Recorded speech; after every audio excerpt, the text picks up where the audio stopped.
Bonsoir à tous et soyez les bienvenus dans votre JTM. Ce soir, la rédaction accueille le docteur Abdou Madi, président de Redeka, également chef du pôle gynécologie au CHM. Bonsoir.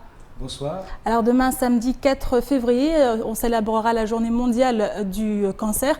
À Mayotte, cette journée sera également suivie. On verra ce qui sera organisé dans ce cadre avec vous tout à l'heure. Vous restez avec nous. Avec nous également sur le plateau, Pierre Bellucci. Bonsoir Pierre. Bonsoir Amina, bonsoir à tous. On parlera de cette nouvelle opération de destruction de Banga qui a eu lieu du côté de Kahani. On reviendra également sur les suites de ce qui s'était passé du côté de Tanafou il y a quelques mois. Vous nous en direz davantage tout à l'heure Pierre, mais d'abord voici les titres de ce vendredi 3 février. Après Tanafou et Nyambani, une nouvelle opération de destructions illégales a eu lieu ce jour à Kahani. En effet, suite à la recrudescence d'installations illégales constatées depuis une semaine sur un terrain, les autorités ont décidé d'agir. Ils ont ainsi détruit une quarantaine de bangas dans un climat des plus tendus. Explication. Nous vous l'annoncions mardi, les résultats de la présélection de Mayutopi avaient lieu ce jour. Ils étaient 13 porteurs de projets au départ. Seuls 5 ont gagné leur passeport pour cette aventure de 9 mois avec l'incubateur. Nous avons souhaité faire un zoom sur ce dispositif qui plaît et qui pour l'heure fonctionne. Reportage. Le Shimaoré est-il en voie d'extinction? C'est la question qui a été posée au centre universitaire de Dembéni ce midi. En effet, une conférence était organisée pour faire un état des lieux de la langue mahoraise dans une île de plus en plus influencée par des langues venues des 4 coins du monde. Et sans plus tarder, prenons la direction de Kahani. Une nouvelle opération de démolition a été menée cet après-midi. Cela faisait en effet plusieurs jours que des bangas avaient été construits sur un terrain privé. Le maire de la commune de Ouangani, Ahmed Kombo Ali, a alors été informé des faits. C'est donc tout naturellement que ce dernier en a référé aux autorités, et ce afin qu'une ordonnance de démolition soit délivrée dans les plus brefs délais. Moins de 48 heures après, les gendarmes étaient sur place pour procéder à la destruction de ces habitations de fortune construites à la hâte. Le point dans ce sujet signé Abbas Alidi, Pierre Bellucci et Leslie Vimnet. Après Tanafou et Nyambani, c'est cette fois dans ce quartier de Kahani que les autorités ont décidé de détruire une quarantaine d'habitations construites illégalement. Le maire de la commune de Ouangani nous en dit plus sur les raisons d'une telle opération. Depuis hier, hier soir vers 16h, on m'a appelé qu'il y a des constructions qui sont ici. Je pensais que c'était peut-être juste un ou deux bungalows qui se font. Mais on est passé à côté. J'ai vu tout un quartier qui se construit avec 500 ou 600 personnes sur place. J'ai appelé le capitaine de la gendarmerie. Le capitaine de la gendarmerie m'a répondu brièvement, m'a répondu normalement. Il n'y avait aucun souci. Il m'a dit que normalement il y aura un contrôle qui devrait se faire. Voilà, le contrôle est passé. Ils ont vu carrément que c'était inacceptable. On ne pouvait pas accepter ce genre de cette affaire. La directrice de cabinet du préfet, Florence Gilbert-Bézard, a donné l'ordre de démolir ces habitations dès 14 h ce jour. Près de 500 personnes, pour la plupart en situation irrégulière, vont ainsi devoir quitter les lieux. Le programme a été lancé entre moi et le capitaine en collaboration avec la préfecture et on en est là aujourd'hui. Donc on m'a donné le signal de 14 h qu'on devrait passer à l'acte et maintenant il est 14 h, donc on passe à l'acte. Je tiens tout simplement à remercier le service de l'État, Madame la préfète qui est chargée de la sécurité, et le fait et l'incompréhension, la compréhension plutôt qu'elle a pris, et vraiment je suis très satisfait de ce qui se passe aujourd'hui, malgré moi. Je suis vraiment très malheureux par rapport aux familles, ça me touche beaucoup, mais voyez vous-même ce qui se passe ici, on ne peut pas rentrer dans un terrain privé et en faisant tout ce qui se passe ici. Mayotte quand même c'est un pays français, on aime bien les étrangers, on fait partie des pays qui accueillent des étrangers, mais on ne peut pas tolérer ce genre de comportement, personne ne peut tolérer ceci dans son pays ou dans sa collectivité ou voire même chez lui. Les curieux sont venus nombreux et parmi la foule, certains qui tentent quotidiennement d'aider ceux dans le besoin au travers d'associations n'ont pu qu'apprécier l'opération. En effet, pour cet habitant de Kahani, ceux qui souhaitent s'intégrer à Mayotte se doivent de respecter les lois. Moi personnellement, ce qui me concerne, je dis que c'est très grave parce que les gens ne respectent pas, pour ne pas dire, voilà, on sait bien qui construit là, ils ne respectent pas à qui appartient le terrain, ils ne respectent pas les autorités, ils se permettent de construire et puis quand on l'ouvre, voilà, ils nous disent de la fermer, quoi. Après, sans oublier que le fait de concentrer beaucoup d'immigrés sur un même lieu, ça va que dégendrer des problèmes d'incivilité. Et du coup, moi franchement, je me suis monsieur le maire d'avoir fait en sorte que ça s'arrête parce que sinon Kahani, ça allait être voilà, un village assez difficile, quoi. Parce que encore une fois, je reviens que il y a des personnes qui font en sorte que le village de Kahani ait une bonne image. Quand on voit ces gens-là se permettre de s'installer où ils veulent, moi personnellement ça me fait mal au cœur parce que nous on n'est pas là pour détruire Mayotte, mais nous on est là pour rendre beau Mayotte, quoi, tout simplement. Suite à l'opération, des jeunes du village ont monté plusieurs barrages avant de caillasser les forces de l'ordre. Et autant dire que le week-end s'annonce déjà des plus tendus dans ce village du centre de l'île. Et cette opération en rappelle bien évidemment une autre, celle qui a eu lieu à Tanafou il y a quelques mois. Souvenez-vous, des dizaines de bangas avaient été détruits, mais depuis la situation est toujours aussi tendue. Pire, les habitants du quartier vivent un véritable enfer. Ainsi, en représailles des destructions opérées, cambriolages et autres agressions se multiplient dans la zone. Ce matin, nous recevions l'une des dernières habitantes de Tanafou. Si jusque maintenant elle a fait de la résistance, le dernier cambriolage en date l'a particulièrement marqué, tant elle a eu peur pour l'intégrité de son fils. Excédée, elle lance aujourd'hui un cri d'alerte. Écoutons son témoignage lors de la matinale de Kwezi. Cette délinquance s'exprime par beaucoup de cambriolages. Il y a eu des mécaniciens qui sont venus prendre des pièces sur le tractopelle qui a été brûlé. Donc ils ont été encerclés par des jeunes et ils ont été attaqués à coups de machette. Donc ils ont atterri à l'hôpital, bien sûr. Pendant les fêtes, on a assisté à... Il y a eu beaucoup de mouvements. On a assisté à des cambriolages, des scènes hallucinantes. De mon balcon, je les voyais passer avec un frigo sur le dos, avec des sacs. Donc, entre-temps, les forces de l'ordre étaient venues, mais après, ils sont repartis. Donc, il a suffi qu'ils repartent pour qu'ils redescendent et qu'ils commettent leurs actes. Pierre, on vient de le voir, cette opération menée à Kahani, puis maintenant le témoignage de cette dame qui habite du côté de Tanafou, qui justement envisage de quitter le quartier, tant la situation est compliquée là-bas, dangereuse même pour leur vie. Oui, effectivement, alors c'est une nouvelle opération qui s'est faite d'ailleurs très rapidement, hein, puisque le maire a appelé hier la préfecture pour expliquer que voilà, il y avait des constructions illégales par dizaines qui étaient en train d'être construites et de s'installer sur un terrain privé.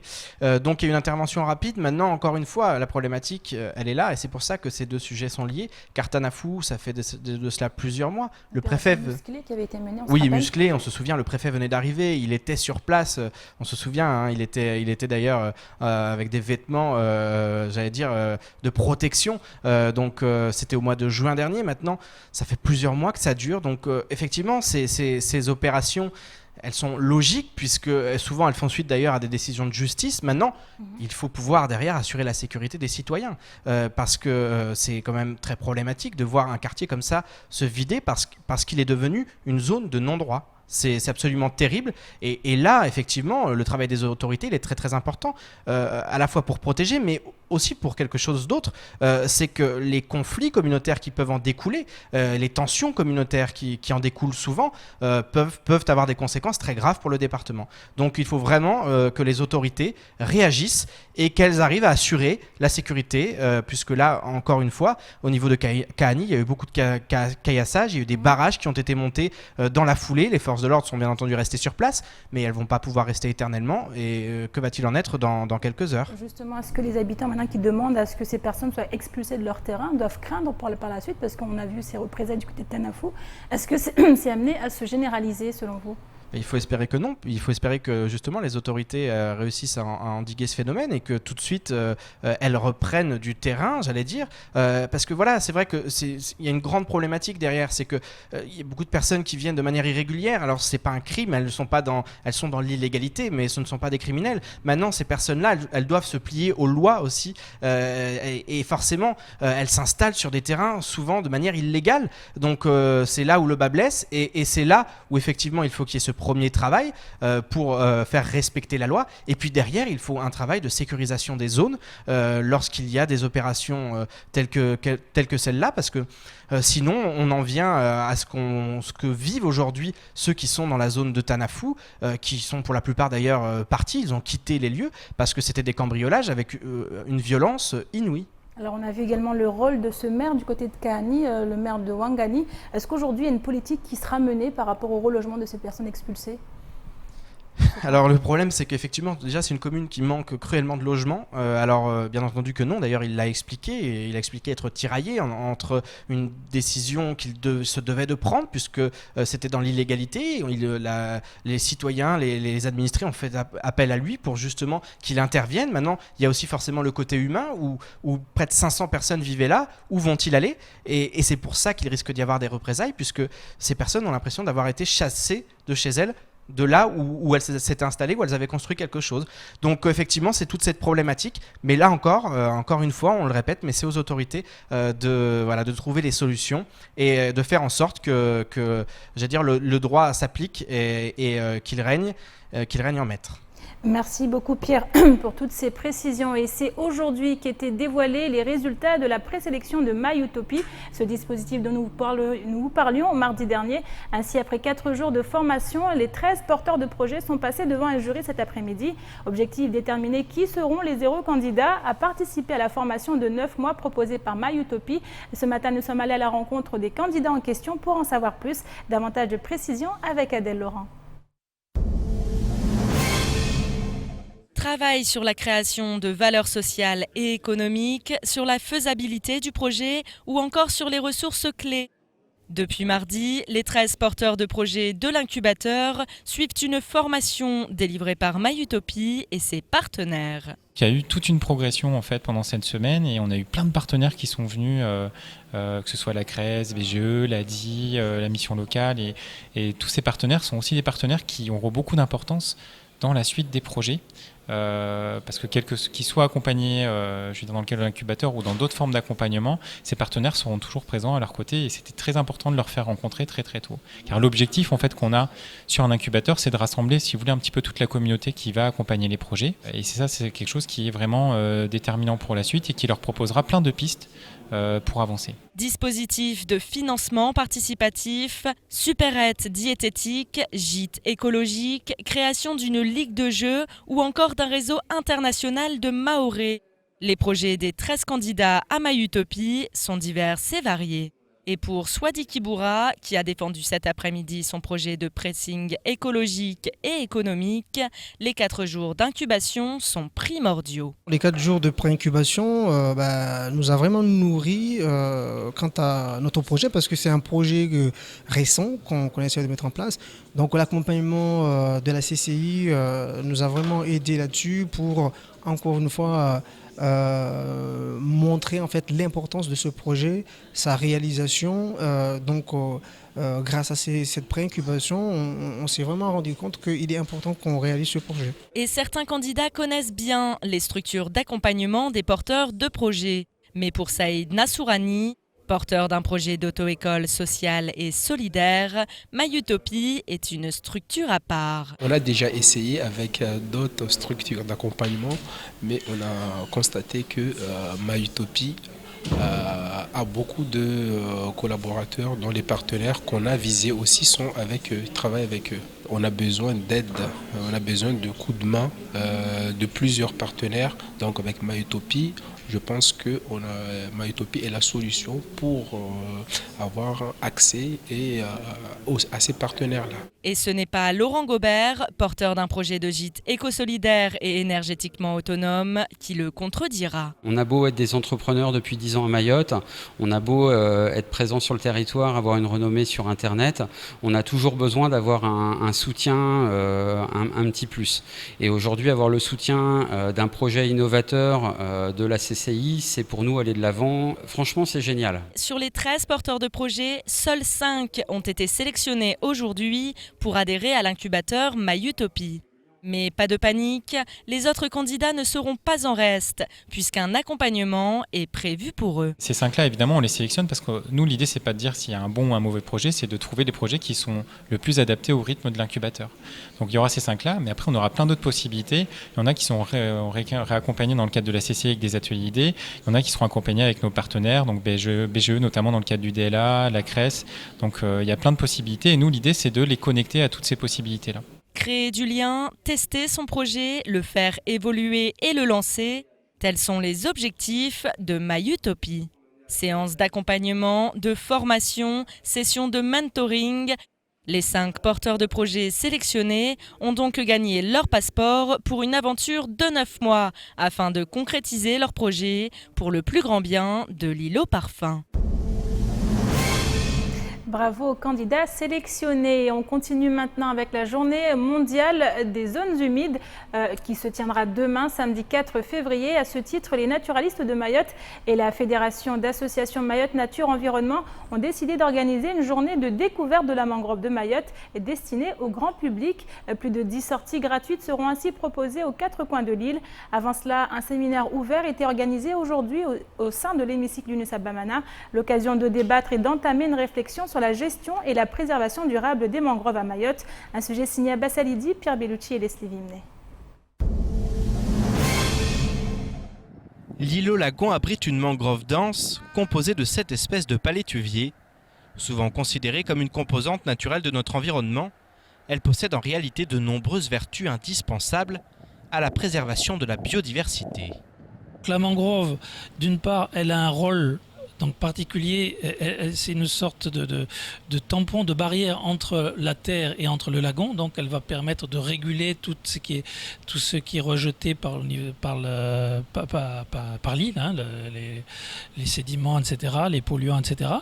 Et aussi, d'un autre côté, elle va être soumise à la pression de la population de ses activités, hein, les infrastructures routières, la pollution émise par les agglomérations, etc. Donc la mangrove, la particularité de la mangrove de Mayotte, c'est qu'elle est soumise à une pression très forte et d'un autre côté, elle a un rôle essentiel dans la sauvegarde des équilibres des écosystèmes de l'ensemble de l'île et de son lagon. Actuellement, les mangroves de l'île restent relativement stables, même si certaines parties internes se dégradent. En effet, en raison de l'activité humaine, 2 problèmes de poids menacent cet écosystème. Vous savez, notre mangrove ici est protégée parce que c'est un milieu sacré quelque part, parce que les gens ont peur d'aller dans la mangrove. Mais ça, c'était avant. Aujourd'hui, on ne respecte plus ce milieu. Il faut maîtriser les eaux pluviales, c'est-à-dire les eaux qui circulent dans nos rues quand il pleut beaucoup. Ces eaux-là, il faut les maîtriser, première chose. Parce que ces eaux-là drainent de la boue vers la mangrove. On peut le voir chez nous ici au Baobab. Cette mangrove se meurt, pourquoi? Parce qu'il y a beaucoup de la terre qui descendent et qui étouffe. Il y a aussi les eaux de ruissellement. Les eaux de ruissellement, en fait, sur les pentes, il n'y a plus de forêt. Ce qui fait que les eaux, quand il pleut, les eaux vont directement dans le lagon. Et bien sûr, ils traversent la mangrove et aussi apportent leur lot de problèmes pour ce milieu naturel. Face au danger de la voir peu à peu disparaître, les autorités, les chercheurs et autres associations tentent de trouver de nouvelles mesures permettant de la préserver. Même si, comme l'explique cet éminent chercheur, qui étudie la mangrove mahoraise depuis 15 ans, il est au préalable indispensable de la connaître parfaitement. Alors, ce qu'il faut faire, c'est d'abord connaître la mangrove, quels sont les services rendus par la mangrove. Donc, c'est important qu'au niveau des écoles, au niveau des associations, au niveau des familles, au niveau des organismes d'État chargés de sa gestion, au niveau des élus, que tout le monde soit conscient que la mangrove est un élément important à préserver pour Mayotte. Pas seulement important parce que c'est agréable de voir une mangrove, pas uniquement pour des raisons de patrimoine, mais aussi parce que la mangrove a un rôle, on peut dire que même la mangrove a un rôle économique à jouer dans une île comme Mayotte. Poissons, crabes, volatiles, les mangroves abritent de nombreuses espèces et font office de filtres polluants dans une île où les déchets ne cessent de s'amasser. L'urgence de les préserver fait aujourd'hui l'objet de nombreux programmes et autres échanges entre les autorités et tous les acteurs de l'environnement, même si le rôle des citoyens lambda n'est pas à exclure et que chacun se doit de la chouchouter. Et autre journée qui sera célébrée demain, la journée mondiale du cancer. Et pour en parler avec nous, le docteur Abdou Madi, président de Redeka et également chef du pôle gynécologie du CHM. On va plus précisément parler avec vous du cancer du col de l'utérus. Qu'est-ce qui est prévu pour demain, docteur Madi Abdou? Demain, c'est la journée mondiale contre le cancer. À Mayotte, c'est vrai, nous luttons contre tous les cancers, mais nous, à Redeka, c'est spécialement le cancer du col de l'utérus. Parce que le cancer du col de l'utérus, ne l'oublions pas, c'est le deuxième cancer chez la femme dans le monde, pas uniquement. Et première mortalité par cancer des femmes dans nos pays, qu'on appelle les pays en émergence ou pays en voie de développement. Donc, c'est quand même beaucoup. Donc, à Mayotte, depuis 2010, on a commencé à faire ce dépistage. On a quand même, ça marche très très bien parce qu'on a su justement parler aux femmes, on a su parler aux familles et ce problème de cancer du col est vraiment un problème, disons, de toute la population de Mayotte. Parce que les hommes savent très bien de quoi il s'agit, les femmes non, aussi, et le dépistage marche très très très bien. Donc pour vous dire que quand l'association a commencé en 2010, on faisait moins de 1000 frottis sur Mayotte, et là, actuellement on est presque à 20 000 frottis. Et justement, combien de personnes sont touchées? Voilà, parce que nous, notre dépistage, le dépistage, c'est détecter les pré-cancers. On découvre des cancers, mais ce n'est pas notre boulot. D'accord. Le reste va à l'hôpital. Malgré tout cela, on détecte des cancers, 10, 9 par an, mais ça c'est beaucoup, c'est beaucoup pour une structure qui doit détecter que les pré-cancers. Donc c'est pour dire que sur l'île, il y a beaucoup de cancers et sur ces cancers-là, on peut les détecter et on peut guérir à 100%. Par contre, si on détecte tard, ce sont les maladies quand même qui envahissent complètement le corps. C'est très difficile à guérir. C'est un drame familial en fait. Parce que ce sont des femmes jeunes, ne l'oublions pas. Première génération, deuxième génération, troisième génération, les cocos, les petits cocos là, qui pourraient venir participer à la famille, ils partent alors que c'est une maladie qu'on aurait pu détecter de bonne heure. Donc, heureusement, à Mayotte, ça marche très, très bien. Les femmes viennent et notre couverture sur l'île, c'est 40%. C'est pour vous dire que sur 100 femmes, 40 femmes ont été vues. Et c'est toutes les femmes, pas uniquement les femmes des villes, pas les femmes intellectuelles, mais toutes les femmes sur l'île. Alors demain, un dépistage il sera également proposé, mais comment ça se passe le reste de l'année? Comment dans les différentes structures pour se faire dépister, qu'est-ce qu'il faut faire? Sur toute l'île, il y a des dispensaires, il y a des endroits que toutes les femmes connaissent. Il y a des rendez-vous. Nous avons des endroits, disons, déterminés pour faire les consultations. Les PMI, au CHM, on peut en faire. Redeka peut en faire aussi. En petit air, partout, on peut faire ce genre d'examen. Et c'est un examen qui n'est pas douloureux et quand même qui rapporte beaucoup parce que ça sauve des vies. Comment se passera la journée de demain alors? Donc la journée de demain, c'est une journée de sensibilisation. Nous participons toujours à cette journée parce que c'est très très très important pour qu'il y ait quand même ce rassemblement des femmes et les hommes, bien sûr, les hommes aussi sont invités. et qu'on soit ensemble. Nous allons faire une marche à partir de Pointe-Marabout jusqu'à la place de la République. Justement, qu'on soit ensemble, les femmes vont marcher, on va marcher avec elles.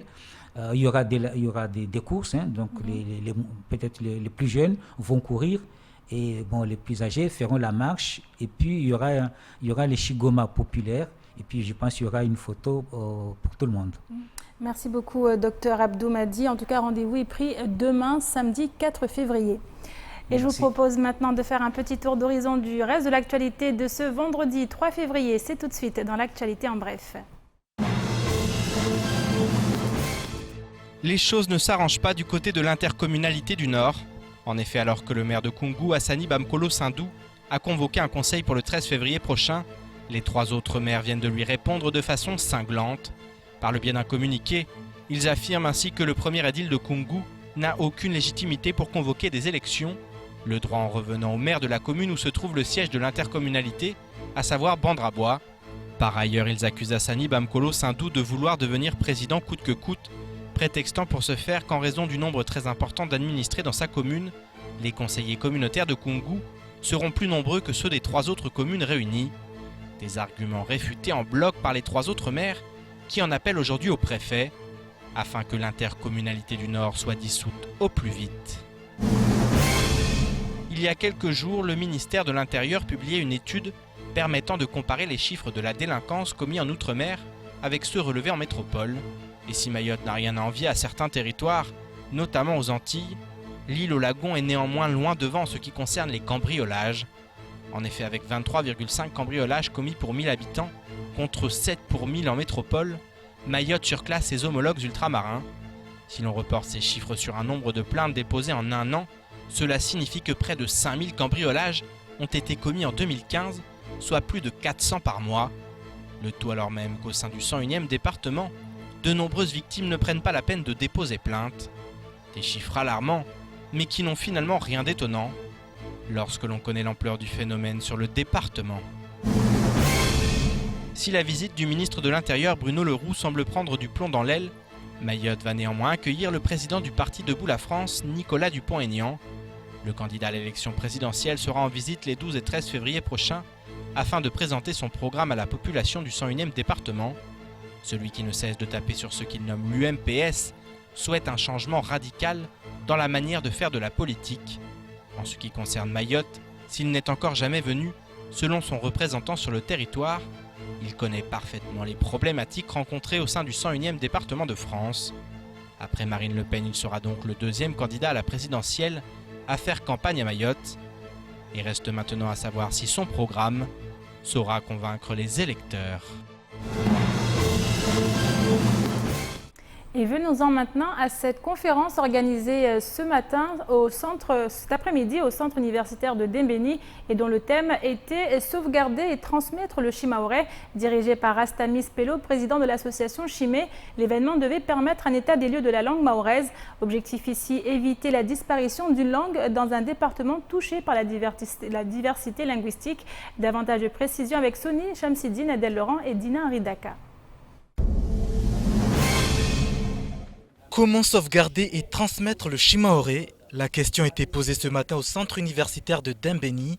L'enjeu est important pour Mayotte, préserver son patrimoine linguistique. Et le moins que l'on puisse dire, c'est que le diagnostic semble inquiétant. Quand dans un pays, vous constatez que les parents ne parlent plus à leurs enfants en cette langue, c'est un premier signal qui montre que la langue s'en va. Mais quand vous constatez aussi que la langue est mal parlée, la langue est truffée de mots étrangers, ou en un mot, quand vous constatez que les locuteurs font du code switching, c'est-à-dire qu'à chaque fois, ils commencent en la langue et puis ils changent pour revenir, c'est signe que leurs compétences dans cette première langue commencent à baisser. Et si ça touche la majorité de la population des locuteurs, c'est un mauvais signe. Devant une salle quasi pleine, le président de l'association Chimé a démontré lors de cette conférence l'origine de la langue mahoraise. Aussi, son extinction au fil des années dans un département dont les langues sont diverses, notamment la langue française, et les premiers concernés accusent le coup. Je pense qu'il faut intervenir maintenant dans le sens où les langues périssent. On le voit tout le temps par rapport aux textos qu'on s'envoie, par rapport à l'utilisation même de notre langue. Je pense qu'il est quand même nécessaire aujourd'hui de voir où est-ce que nous en sommes par rapport à l'utilisation de notre langue. Et pour ce faire, l'un des leviers semble être la sensibilisation des familles, mais également des milieux politiques et administratifs de l'île à cette démarche de sauvegarde et transmission linguistique. Apprendre cette langue, donner une place à l'école pour le Shimaore et puis écrire beaucoup en Shimaore. Faire en sorte que les familles utilisent leur langue quand elles s'adressent à leurs enfants et que les parents ne laissent pas les enfants faire des erreurs dans la langue et ne rien dire. Je l'ajouterai en Shimaore en disant Atuku zazahe mtukuf, Atuki zazahe mtukiv, et dire le premier concerné par la sauvegarde ou la pérennisation de cette langue, c'est d'abord nous, les Mahorais. Les pistes sont donc lancées, reste tout simplement à les appliquer. Et c'est la fin de cette édition. Merci à vous de l'avoir suivi. Une édition rediffusée sur OAM5, également disponible en replay sur notre site l'infoquesi.fr, sur YouTube et sur notre page Facebook. Ce week-end, ne ratez pas votre rendez-vous, les rendez-vous de l'info, avec samedi en compagnie de Quentin Sed, qui est secrétaire général de la CGT Éducation. Et dimanche, je serai en compagnie de Issa Abdou Issa, qui est 4e vice-président du conseil départemental en charge du social. Et lundi, c'est Sony Chamsidine qui sera aux commandes de votre JTM. Quant à moi, je vous donne rendez-vous dans quelques jours. Bonne soirée à vous et bonne fin de semaine sur KTV.